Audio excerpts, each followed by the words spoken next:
Xin chào các bạn. Trong video hôm nay mình muốn chia sẻ với các bạn về cam thông minh.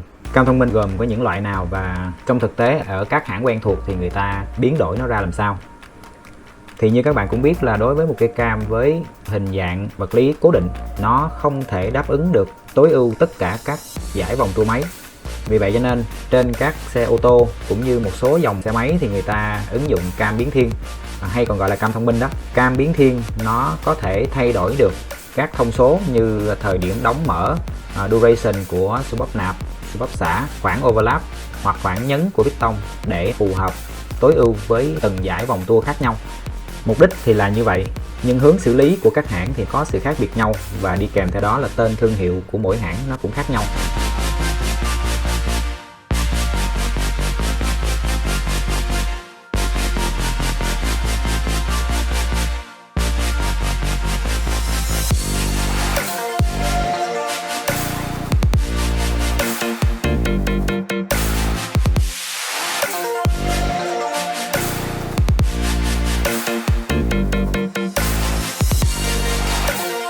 Tuy nhiên về mặt phân loại theo mình nó có hai loại thôi. Thứ nhất đó là loại cam biến thiên thay đổi gối cam.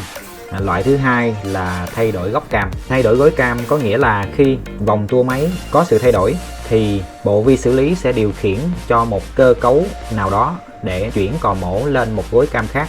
Dải vòng tua máy càng cao thì gối cam được chuyển tới phải có độ nhấn sâu hơn, mở sớm hơn, đóng trễ hơn để cho khoảng overlap dài hơn, để động cơ nó nhận được nhiều hòa khí hơn để nó phát huy công suất tối đa. Một trường hợp tiêu biểu cho cam biến thiên sử dụng cách đổi gối cam đó là công nghệ VTEC trên các động cơ của hãng Honda.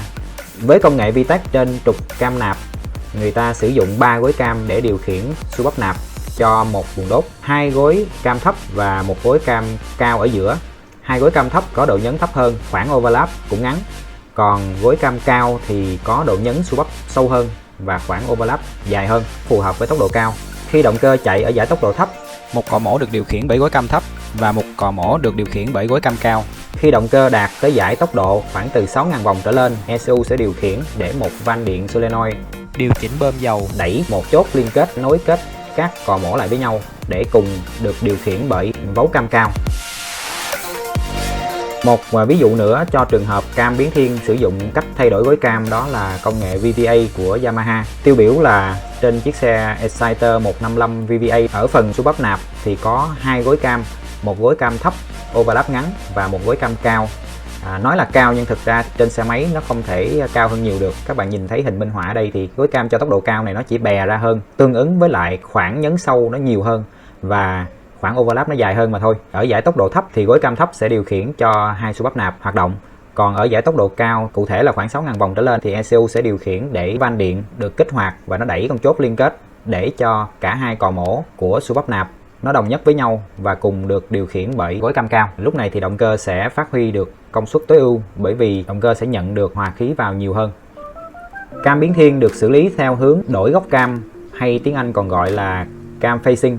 Tiêu biểu đó là công nghệ VVTi của hãng Toyota. Với công nghệ VVTi thì trục cam nạp không được gắn chết với lại bánh răng cam. Trục cam và bánh răng cam sẽ được liên kết với nhau bởi một cơ cấu có thể xoay được, góc xoay lớn nhất có thể đến 50 độ. Cơ cấu này nó gồm các cánh quạt và hai bên cánh quạt sẽ là các buồng chứa dầu. Các buồng này có thể thay đổi thể tích được bằng cách là bơm dầu vào hoặc là rút dầu ra. Ở chế độ tắt máy hoặc là vòng tua thấp ga cầm chừng, trục cam và bánh răng cam sẽ được giữ cố định với nhau thông qua một chốt gài. Khi động cơ tăng vòng tua lên thì dầu được bơm vào các khoang và nó đẩy cái chốt gài này đi lên để cho trục cam và bánh răng cam sẽ tự do có thể xoay được. Tùy vào lượng dầu được bơm vào các khoang mà trục cam sẽ xoay một góc so với bánh răng cam. Với công nghệ VVTi thì mục tiêu chính của việc xoay trục cam là tăng hoặc giảm khoảng overlap. Khi vòng tua máy càng cao, trục cam được điều khiển để xoay góc lệch so với bánh răng cam càng lớn nhằm tăng khoảng overlap lên. Dòng khí nạp sẽ tận dụng được tốc độ rút của dòng khí thải để tăng tốc, làm hòa khí được rút vào buồng đốt nhanh hơn. ECU sẽ nhận các tín hiệu báo về từ các cảm biến như cảm biến oxy khí thải, cảm biến vị trí bướm ga, cảm biến nhiệt độ máy vân vân để điều khiển cho một van điện cung cấp dầu vào và làm cho trục cam xoay một góc tương ứng phù hợp chế độ hoạt động của động cơ để có hiệu suất tối ưu. Như vậy là cam biến thiên chỉ có hai cách đó mà thôi. Một là đổi gối cam, hai thay đổi pha cam hay là thay đổi góc cam. Các nhà sản xuất cũng phát triển công nghệ của mình và có thể phối hợp hai cái giải pháp này lại với nhau. Chẳng hạn như hãng Honda thì họ có công nghệ iVTEC. Với iVTEC, trục cam có thể thay đổi góc so với bánh răng cam được, và trên trục cam nạp cũng có nhiều gối cam để có thể đổi gối cam được. Hoặc Honda còn có công nghệ VTEC E là cơ chế phối khí áp dụng cho các xe ưu tiên tiết kiệm nhiên liệu. Tùy vào tốc độ theo thứ tự tăng dần của vòng tua máy mà các xu bắp sẽ tiếp xúc với các gối cam theo từng nấc khác nhau.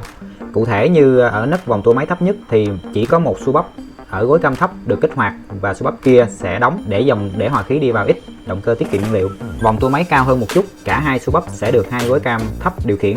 Vòng tua cao hơn chút nữa, một xu bắp sẽ được điều khiển bởi gối cam thấp, xu bắp còn lại được điều khiển bởi gối cam cao. Vòng tua cao hơn nữa, cả hai xu bắp sẽ được điều khiển bởi gối cam cao. Như vậy sự thay đổi gối cam sẽ nhuyễn hơn và động cơ tiết kiệm nhiên liệu hơn.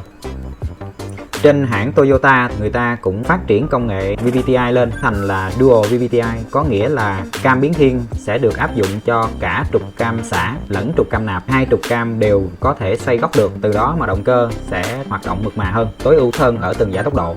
Ngoài ra, Toyota còn có công nghệ VVT-li là công nghệ vừa thay đổi góc cam mà vừa thay đổi gối cam. Cái này nó cũng gần giống như là iVTEC vậy.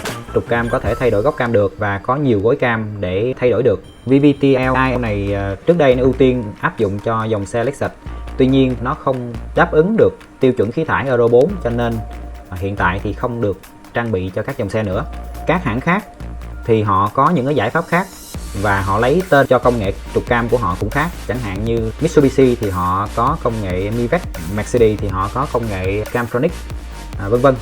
Một số hãng xe thì họ không có công nghệ cam đặc thù mà họ sử dụng công nghệ của hãng khác thì họ không có để tên của công nghệ cam mình ra. Cụ thể như hãng Kia và Hyundai không có để tên công nghệ cam trên các dòng xe của họ. Kia và Hyundai theo mình biết thì họ xài cam VVT, tức là công nghệ thay đổi góc của trục cam giống như VVT-i của Toyota.